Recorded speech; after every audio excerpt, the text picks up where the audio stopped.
Good Shabbos. This week, instead of reflecting on the portion of the week as I usually do, I'd like to share with you what students at Dalhousie are exposed to concerning the present conflict in Gaza. I went to a lecture which was attended by hundreds of students titled Palestine-Israel Historical Context. It was over 2.5 hours, including questions and answers. And in my opinion, there was a lot of disinformation, misinformation, omissions, and conspiracy theories. But to go through it on a point-by-point basis would take a long time. So I just want to point out some of the ideas that were mentioned in this lecture. At one point, the professor said that there's a lot of propaganda about Hamas, but actually, Hamas has changed their charter in 2017. And he said not a single Jew would know this. What did the charter say? The charter said that we, meaning Hamas, will recognize Israel if they will recognize Palestine. He went on to say that Hamas wants to engage in a democratic framework and elections, and we shouldn't compare it to ISIS. Could leave that for another time. But he did say that we will recognize Israel if they will recognize Palestine. And he said, you could look it up if you want. So I took the liberty of looking up the Hamas charter of 2017.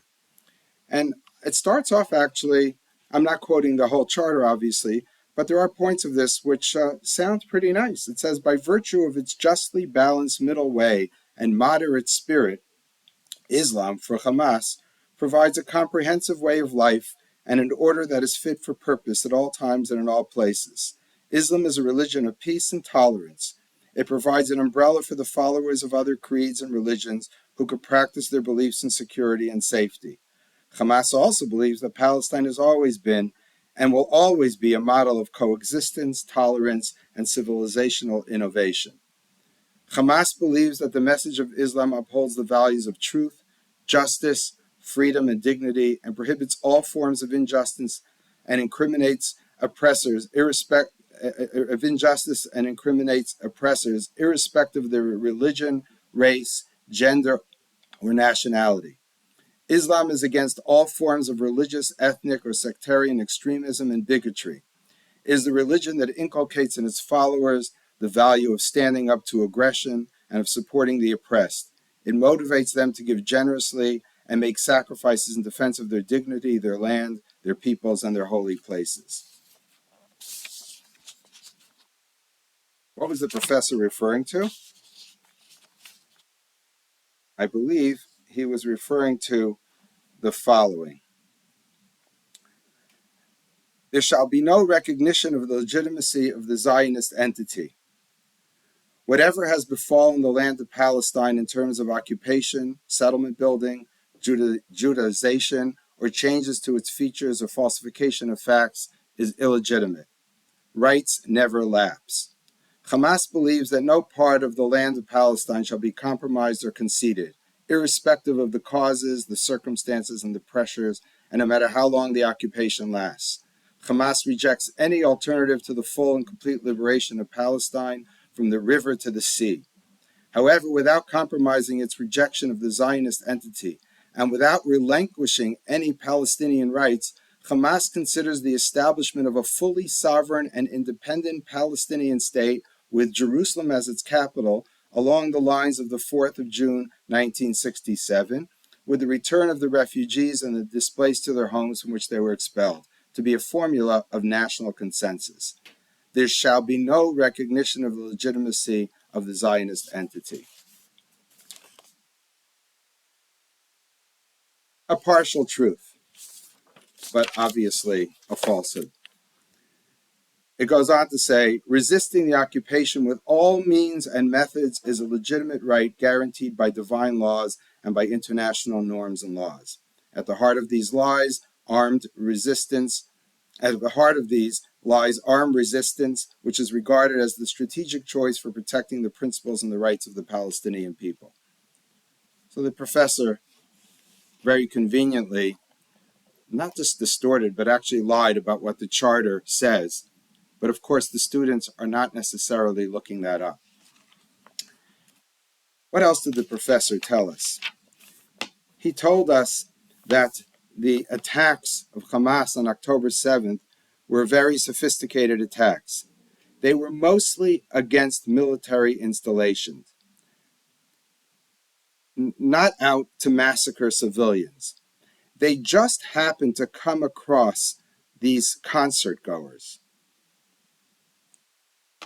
When he said that, I just stood in unbelief. They happened across these concert goers. And what did they do to those concert goers? We all know. He goes on to say, if you watch other sources beyond the media, it quickly takes on a much more complicated narrative. We have actual interviews with Israelis from kibbutzim. A lot of these people were supposedly massacred, beheaded, raped, and so forth, were actually caught in Israel Hamas crossfire. I don't know all the details, so I can't really comment. There needs to be a full investigation to what actually happened. I am just asking you to all challenge the received narrative. They were caught in a crossfire, and as they were caught in a crossfire, they raped, beheaded, and burned many people. He goes on to say, a lot going on, which is really uncertain. There are a lot of strange things have been happening leading up to this recent attack. Some intelligence says that it was a preemptive attack because Hamas had intelligence that Israel was preparing for a new mowing of the lawn.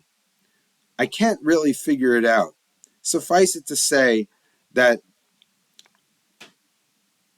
that in, that that the facts on the ground. I'm sorry, I'm not reading my notes properly. That the facts on the ground are way more complicated than the pictures we have on the legacy media.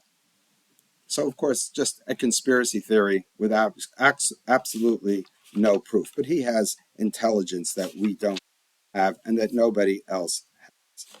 He goes on to say, we condemn it, absolutely reprehensible, referring to the attacks, but it has to be contextualized in a context. Somehow, Hamas had a hard time,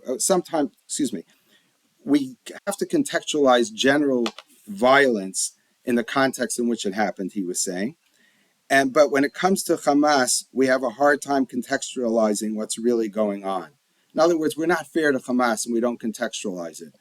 And of course, the question is, how do you contextualize the rape, the murder, the burning, the torture that went on?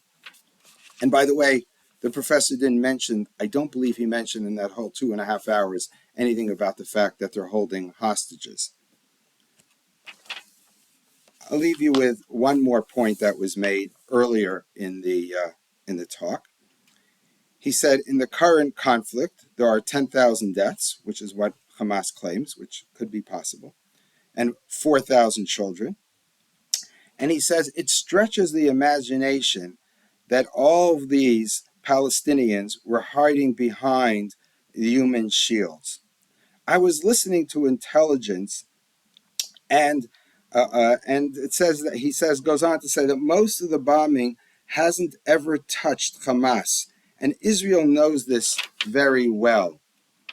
Hamas has underground tunnels that go very deep underground, so the bombing doesn't affect Hamas installations, and they're pretty much safe in underground in their tunnels. And Israel knows this. And most of the bombing is actually just damaging or devastating civilians.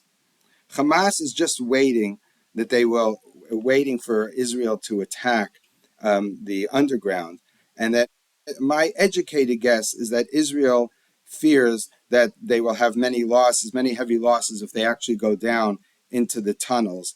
So therefore, he's suggesting they're only attacking the civilians. So he went on to say, so yes, Hamas has engaged in terrorism, but I won't call them a terrorist organization unless we also could be fair in use of the term and understand that Israel is also involved in state terrorism.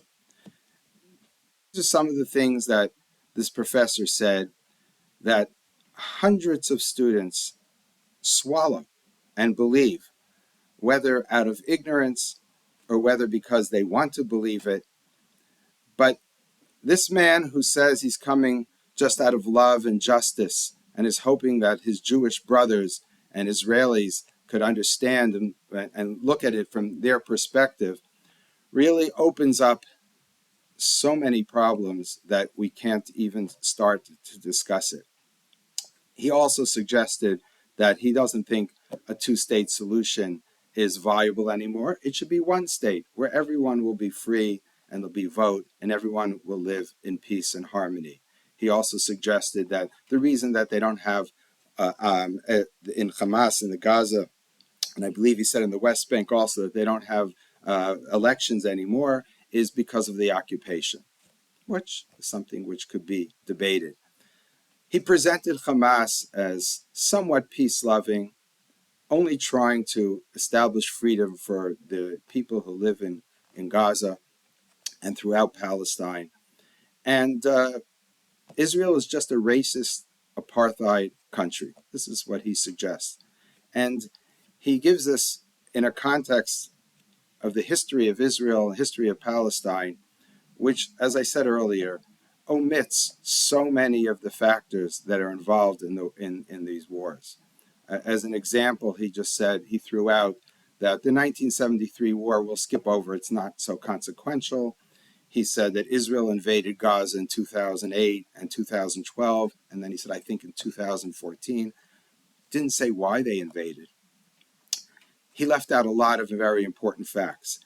And I think it's very important that students recognize that there are, yes, as he says, two different narratives. But this whole idea of having different narratives is really something that I don't relate to. I think you have to know the facts. And then there are interpretation of the facts, and there are legitimate disputes. There could be disagreements, and there could be dialogue, but there can't be dialogue on the basis of these lies and conspiracy theories.